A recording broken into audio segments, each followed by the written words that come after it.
So for the last 15 years, I've been working as an artist, crossing technologies and art and physical space. And 4 years ago, I started my first trip to the Amazon because of my passion for quantum physics.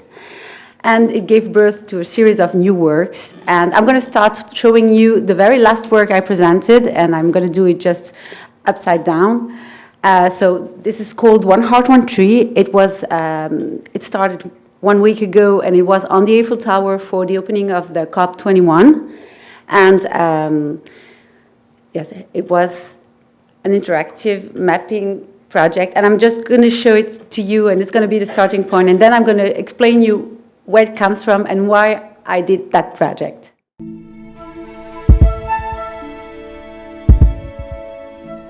My name is Naziha Mestaoui, and I created One Heart, One Tree because I believe that we can all inspire our future, and that art is an ideal way to allow each one of us to take action and be part of the solution. Everyone can create their own tree. In the application, you just have to put your finger on your phone's camera. Your heartbeat will be recorded and will give birth to your virtual tree. And since each heartbeat is unique, each tree will be totally unique. You will receive a rendezvous with your tree and see it grow live on the Eiffel Tower to the beat of your heart, accompanied by your name or message. For every virtual tree, there will be a real tree planted in one of our reforestation programs on all 5 continents across the world. So your virtual tree will come to life and will have a long-term impact. Now we need you. Become creators of One Heart, One Tree and help us reforest the planet.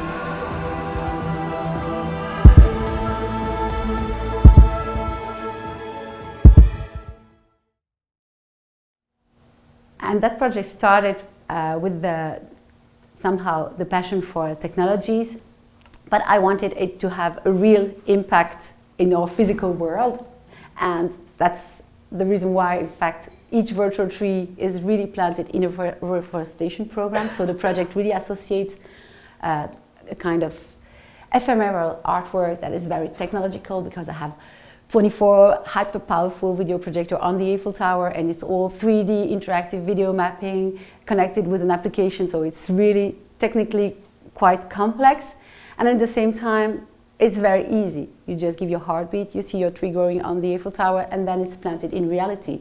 And I have 7 different reforestation programs on all 5 continents. One of them is in the Amazon rainforest, another one is in India, for example. I'm just going to give you a few words about the project that I'm supporting in India with One Heart, One Tree. It's a project with Jadav Payeng, who's a shepherd, and for the last 35 years he did alone an incredible thing. He reforested a zone that is today bigger than Central Park with his bare hands. And in that zone, in that forest, there are today elephants, tigers, rhinoceroses. It's just totally amazing. And we are helping him to build a bigger team so that he can plant more trees and reforest bigger zones, and also include his community, because he's also coming from a tribe. And the concept is really also to show that each one of us can have a huge impact. We don't need to be powerful, we don't need to be rich, we don't need to be influent. We just need to be willing to be part of the solution. So it's really the concept that I wanted to share through that project and to spread somehow. And it started in Paris. We had more than 55,000 trees planted on the Eiffel Tower, so they're all going to be planted in reforestation programs. And it's just a starting point, because after Paris, I want the project to tour all over the world and to transform the most famous monuments around the world into virtual forests, and each time add more local and regional reforestation programs. So it's really the starting point for the story. So it is an interactive artwork that transformed the Eiffel Tower into a virtual forest, and everybody could be part of it. So people just had to download a smartphone application that is called One Heart, One Tree. And by putting their finger on the sensor, I recorded the heartbeat of each person. Each person could share a positive word or a name, and it was projected on the Eiffel Tower together with their name.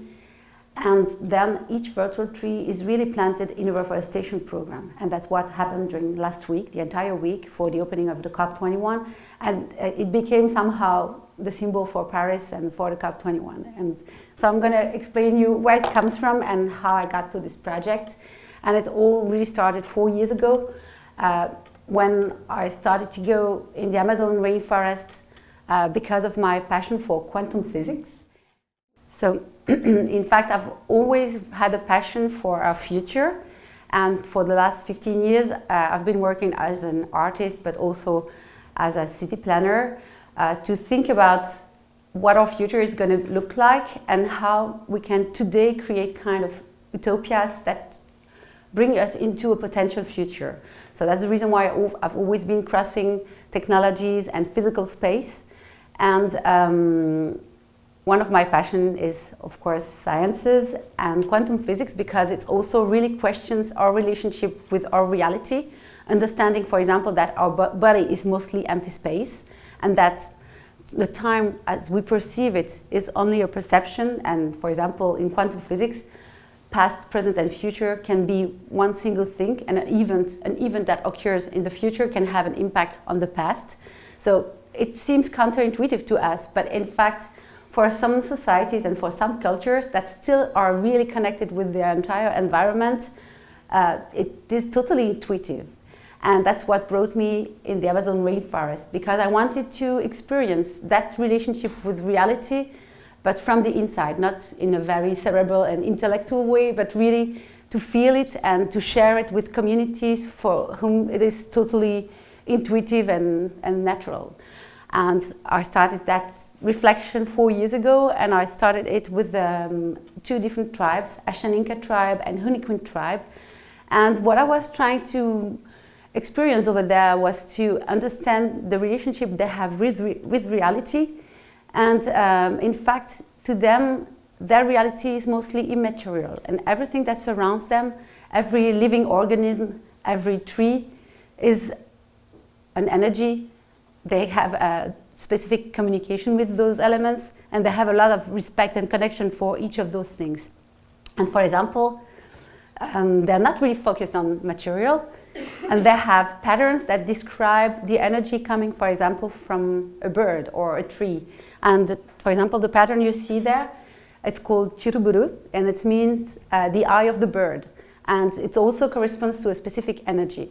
And that was the starting point for my reflection. In fact, understanding the relationship with our material world and the fact that to them, most of the things that surround us are immaterial, and the visible part is only one facet.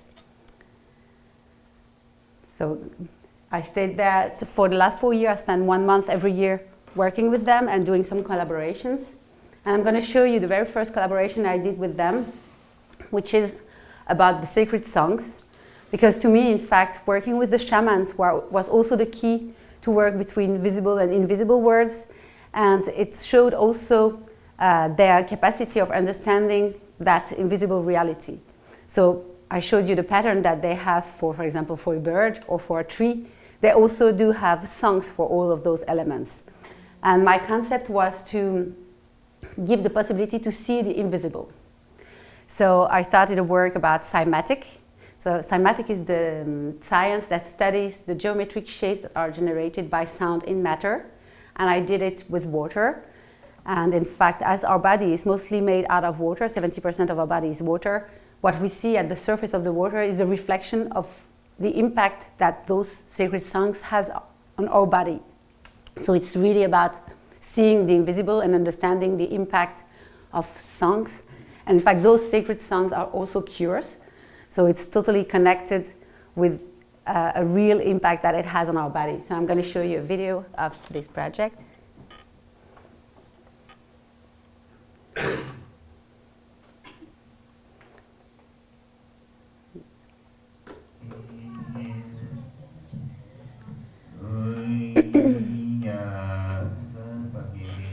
So what you see is a bowl filled with water.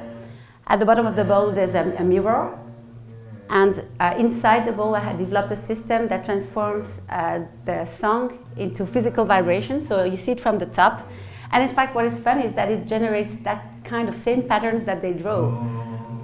So it's like, you know, they somehow put in matter the invisible layers that they perceive in their own reality. I try to somehow materialize those energies that they feel and they see, and so that I would connect what symbolizes somehow our future through our technology, through our sciences, and connect it with the most ancestral cultures. So this is a piece that is called Sounds of Light, and it was the first step in the work. Then I did a collaboration with the same shaman, and I used the brain interface so that I could analyze the brain activity when he was singing. And my concept was to show also the emotions, showing that somehow emotions and energy are somehow tangible. Even if we can't see them, it has such a strong impact on us that as we manage to reconnect with those vibrations and with those energies, somehow it makes them more real to us, and it helps us to reconnect with that layer that composes our reality. So you're going to see the next project I did, and it was 1 year ago. It's called Yubu Panda Mini. They picked the name. It means the enchanted snake. And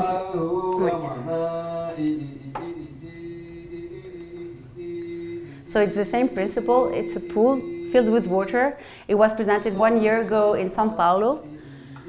And at the surface of the pool, I'm projecting a light that changes. The color of the light changes. It creates a reflection that creates a sun. And this sun has color changes that correspond to the brain activity of the shaman. And I used the theta waves that represent the meditation state and the introspection state of the shaman when he's singing. And as I said, those songs are also cures.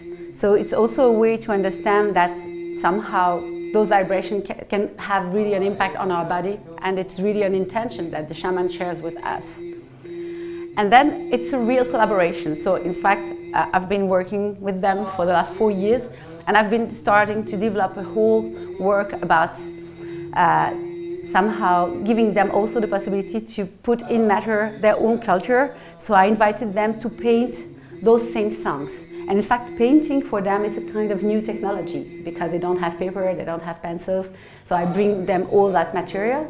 And the young generations started to reconnect with their ancestral knowledge, because even in those communities there's a temptation to somehow be attracted with our societies and our technologies. And my concept was really to reconnect the most ancestral culture and give them more value through our technologies.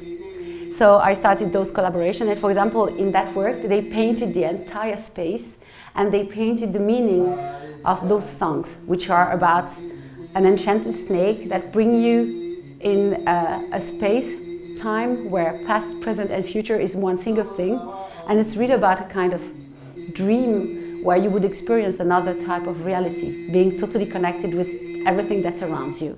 So that's what the song is telling, but that's also the type of effect that the song is supposed to have on you. It's really about reconnecting us with the essential and with our consciousness. I want to know, just in terms of your thought process, you said you were very inspired by quantum physics, and you went to the Amazon rainforest, and then 4 years later it's all on the Eiffel Tower. How, even with the smaller projects of the sound projections on the water, how much of an idea of that did you have when you went to the Amazon rainforest, or were you really quite a blank canvas? I'm going there to learn and to get some inspiration. Yeah, I was totally with a blank canvas. I had no idea what I was going to work on. I just knew that what was bringing me there was my will to understand that other way of perceiving reality from the inside, with emotions, with experience, with my own perception, and not with my brain. And that was the starting point. And then I was open to discover anything. And in fact, it's non-stop process, because each time you live with them, so you discover things that you don't understand, and sometimes when there's something strange, I always ask myself, what is the problem with me? Because I'm not understanding what is happening. So I always need to question my reality and to kind of adapt my perception with theirs. And it happens very often. So sometimes, just a very simple example, but last time I brought them with me in São Paulo, and someone asked them how many children they had. And none of them could answer. Nobody ever asked them how many children they have. So it means to them, each of their children is one spirit, one person, and they don't count. It's not something that they need to carry and that is heavy and they count because, it's too much. There's this one and this one and this one, and I had to count them with them because nobody ever asked them that question. I think, to me, all those let's say, all those little experiences say a lot about the way they perceive their own reality, and I think it's always very beautiful. So I need to put a lot of attention of all those little signs that can just balance my perception of reality. Just a really quick follow-up question. In terms of how you decided to represent those experiences as a projection on some elastic wire or a mirror with some water, where did that come from? In fact, it's specific representation. Yeah, I've always been interested in working with technologies, but in a very tangible way. So I connect the immaterial with the material. So I always try to find a way for us to connect with something very physical and mixing physical and immaterial so that it would create an experience. Because I think that we have a body, we have ears, we can smell, and I try to impact us with all those senses, because I think it's much stronger in our experience, in fact. So that's part of my reflection since the very beginning. And I've always been, for the last 15 years, crossing the physical experience with an immaterial and very narrative experience.